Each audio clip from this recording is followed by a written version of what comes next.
صدائیں دیتا ہے کعبہ، حسین رک جاؤ،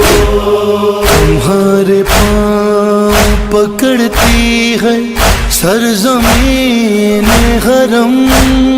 خدا کے واسطے آگے نہ اب بڑھاؤ قدم، نہ جاؤ جانب کوفہ، حسین رک جاؤ، صدائیں دیتا ہے کعبہ، حسین رک جاؤ۔ کربلا کا ایک سبق ہم کو یہ بھی کہ دیکھو کربلا خالی یہ مسئلہ نہیں کہ تلوار کا مقابلہ کرنا پڑ رہا، کربلا میں فقط یہ سبق نہیں دیا جا رہا کہ تمہیں میدان جنگ میں نکل کے اپنی جان قربان کر دینا پڑ رہی، نہیں، اس سے پہلے کے حالات کو دیکھیے کہ کتنا سخت معاشرتی دباؤ تھا جو کربلا کے مجاہدوں پر، جو کربلا کے شہیدوں پر، جو کربلا کے سپاہیوں پہ قائم کیا جا رہا تھا کہ سارا ماحول خالی یزید کی طاقت سے نہیں ٹکرانا، خالی یزید ہوتا تو شاید اور بھی کچھ لوگ آ جاتے، مگر یزید نہیں بلکہ پورا معاشرہ اس وقت یزید کا ہمنوا بنا ہوا۔ ایک آدمی ایسا ہم کو نظر نہیں آتا جو حسینی اقدام کی تعریف یا تائید کر رہا، ایک خاندان حسین کو چھوڑ کر اور ان منتخب اصحاب امام کو چھوڑ کر جو امام کے لشکر میں شامل ہوئے۔ باقی تاریخ اسلام میں دیکھ لی، بڑے بڑے جلیل و قدر صحابی اور ان کی اولاد وہ تک زمانے کے حالات کو دیکھ کے حسین کو منع کر رہے ہیں، حسین کو روک رہے ہیں، حسین کے ساتھیوں پہ دباؤ ڈالا جا رہا، کبھی ہمدردی کے پردے میں، کبھی مشورے اور نصیحت کے طور پر میدان کربلا پہنچ کر جو جان قربان کی گئی وہ تو ہے ایک عظیم منزل، مگر اس سے پہلے کی منزل بھی کم نہیں۔ 28 رجب کو حسین مدینے سے نکلتے ہیں اور 8 ذی الحجہ کو حسین مکے کو خدا حافظ کہتے ہیں، اور 2 محرم یعنی بس یہ جو آج کی رات ہے، یہ 2 محرم کی شب سفر میں حسین کی آخری شب تھی، کیونکہ کل کا جو دن آیا تو حسین کربلا پہنچ گئے۔ اس پورے سفر میں مدینے سے مکہ اور مکے سے کربلا سب سے بڑا مسئلہ یہی کہ جو ملتا ہے، جو ملاقات کرتا ہے، جس علاقے سے حسین گزرتے ہیں، جو قافلہ حسینی قافلے کے راستے پہ چلتا، ہر ایک کی زبان پہ ایک ہی جملہ کہ مولا یہ آپ کیا غلطی کرنے جا رہے ہیں، مولا حالات ایسے نہیں ہیں کہ یزید کا مقابلہ کیا جائے۔ قسم قسم کے مشورے، قسم قسم کی نصیحتیں اصحاب امام کو۔ کربلا کے میدان کی قربانیوں پر تو ہم سلام کرتے ہیں، مگر اتنے بڑے معاشرتی دباؤ کا مقابلہ کرنا یہ بھی اصحاب امام کا ایک بہت بڑا کارنامہ۔ ہاں، اس وقت ہمیں صرف ایک خاندان بنی ہاشم تو نظر آتا جن کا انداز کچھ اور، جن کا طریقہ کچھ اور، جہاں ہر شخص حسین کی ہر بات پر سمینا و اطانا کی منزل پر زیادہ سے زیادہ ایک شخصیت تھی جن کے بارے میں شک ہو سکتا تھا کہ شاید وہ حسین کو کربلا جانے سے روکیں گے، اس لیے کہ خاندان کے مردوں میں اس وقت وہ سب سے بزرگ ہیں جو مکے میں موجود ہیں، اور وہ ہیں عبداللہ ابن جعفر طیار۔ جعفر طیار میرے مولا کے بڑے بھائی، ان کے بیٹے عبداللہ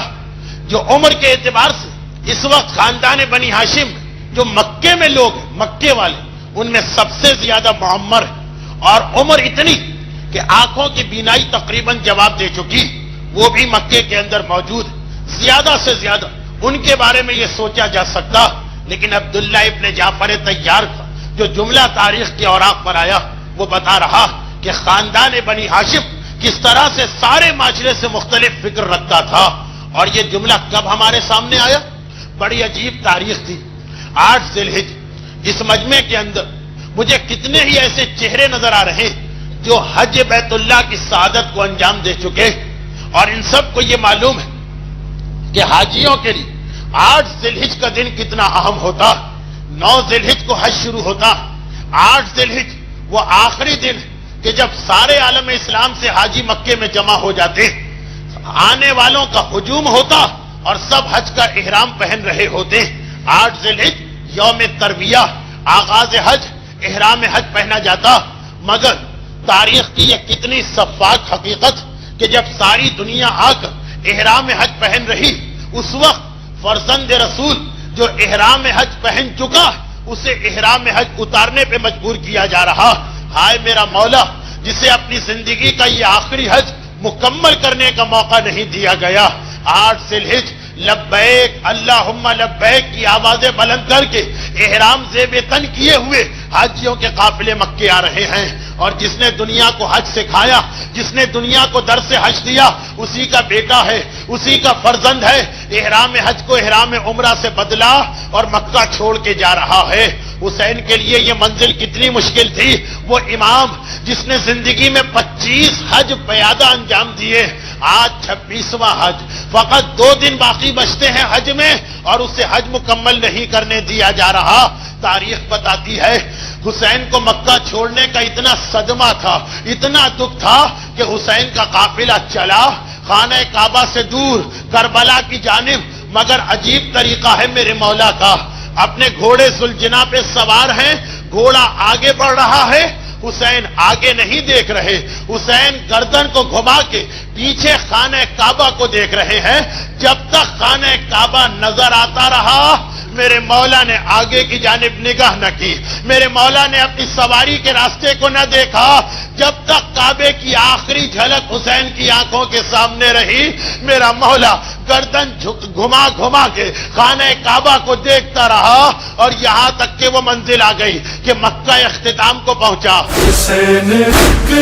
جاؤ, کریں گے جشن کے یوم امیر ہے نزدیک, غریب زغار نہ جاؤ, غدیر ہے نزدیک. پڑھیں گے مل کے قصیدہ حسین رک جاؤ. صدائیں دیتا ہے کعبہ, حسین رک